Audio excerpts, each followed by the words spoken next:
I followed my husband one night, and what I saw destroyed everything. It was like watching my life shatter in real time, a soundless explosion that left me standing in the dark, unable to breathe. My name's Claire, 32 years old, married to Daniel for 7 years. We met in college. He was the ambitious one, the guy who knew exactly where he was going. I was drawn to that certainty. He became a corporate lawyer, and I built my own small photography studio. Our lives were busy, but they always came back to each other. At least, that's what I thought. We had our routines, lazy Sunday mornings with coffee, watching old movies on rainy nights, our little traditions. It felt safe, solid, and maybe that's why I didn't see the cracks. It started 4 months ago. Daniel began working late more often. At first it made sense. He'd been trying to land a big client. But then the patterns shifted. He'd come home smelling faintly of perfume, not mine. A warm, sweet scent. Something floral. He'd guard his phone more than usual, tilt the screen away from me, laugh quietly at messages. When I asked, he'd say, "Just office group chat stuff. You wouldn't care." I wanted to believe him. God, I needed to believe him. Because the alternative was too heavy to even think about. One Friday night, he told me he'd be at the office until midnight. He kissed my cheek, grabbed his briefcase, and left with that same damn scent clinging to him. I sat there for an hour, staring at my untouched dinner. The clock ticked, and the thought gnawed at me. What if he's not at work at all?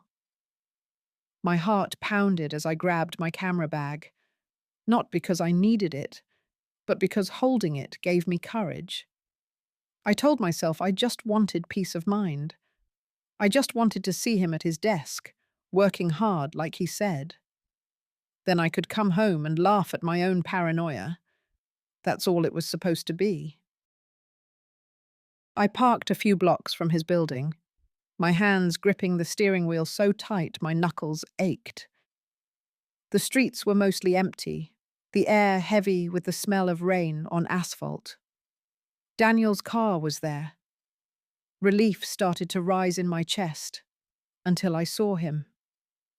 He walked out of the building, but not alone. Beside him was a woman, tall, dark hair pulled into a loose bun. She wore a cream trench coat that swayed with every step. They were smiling. Not the polite kind of smile you give a coworker. This was softer, warmer, the kind of smile you give someone you've already crossed lines with. I stayed low in my seat, my breath is shallow, watching as they turned the corner and headed toward the cafe across the street. I followed on foot, keeping my distance. Every sound was amplified. The click of her heels, the low rumble of passing cars, my own heartbeat.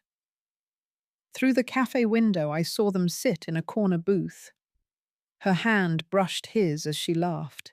He didn't pull away. For 40 minutes I stood there, half hidden behind a street lamp, watching my husband with a woman who wasn't me. Then they left.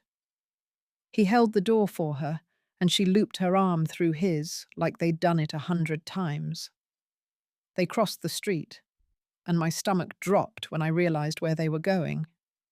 The boutique hotel 2 blocks down. I trailed them, my steps are slow, deliberate, praying they'd just stop, that I'd misunderstood everything. They entered the hotel lobby. I slipped inside behind them, keeping my head down. The place smelled of polished wood and expensive candles. The lighting was soft, romantic, the kind of place you book for anniversaries or affairs. They went to the elevator. I caught a glimpse of his hand on the small of her back. The doors closed, and my last shred of denial closed with them. I stood there. My hands were trembling, watching the floor numbers climb. 7. I took the stairs. My legs were burning as I pushed upward.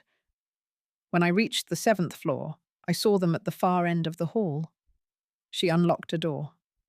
They slipped inside together. The sound of the latch clicking felt like a knife twisting in my chest. I stood frozen for a full minute, my mind screaming, "Go, leave, this is the end." But my feet carried me forward. I pressed my ear to the door. Muffled voices, a low laugh from him, the clink of glasses. Something inside me cracked. I knocked. Hard. There was silence, then shuffling. The door opened a few inches, and Daniel stood there, shirt collar undone, eyes wide with shock. "Claire, what—" "Move," I said. My voice didn't even sound like mine. He hesitated, but I pushed past him. She was there, standing by the bed, her coat draped over a chair, wearing a silk camisole. The air reeked of wine and her perfume. She grabbed her coat, mumbling, "I should go." "Don't bother," I said, my eyes locked on Daniel. "What is this?" He stammered. "It's not—" "Don't," I snapped. "Don't you dare tell me it's not what it looks like." She slipped past me, avoiding my eyes. The door closed behind her, and then it was just us. Daniel reached for me. "Claire, please, let me explain." I stepped back. "Explain? You've been lying to me for months. Do you even know what this is doing to me?" He raked a hand through his hair. "I didn't mean for it to happen. She's just someone from work. We got close and I—" "You chose this," I cut in. "Every late night, every lie, you chose her over me." He didn't answer, and that silence told me more than any words could. I turned. My chest was so tight it hurt to breathe. The hallway swam in my vision as I walked to the elevator. In the lobby, the receptionist looked up as I passed. Her eyes softened, like she knew, like she'd seen it all before. I drove home in silence.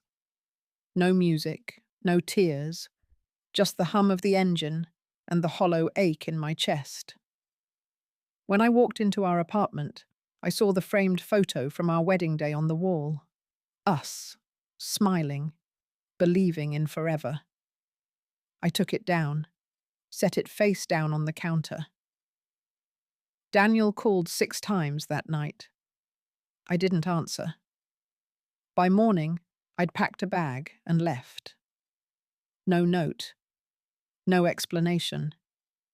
Now, weeks later, I still see them when I close my eyes. The cafe, the hotel, his hand on her back. And I keep wondering, should I have confronted them in front of everyone? Or was walking away without another word the only real power I had left?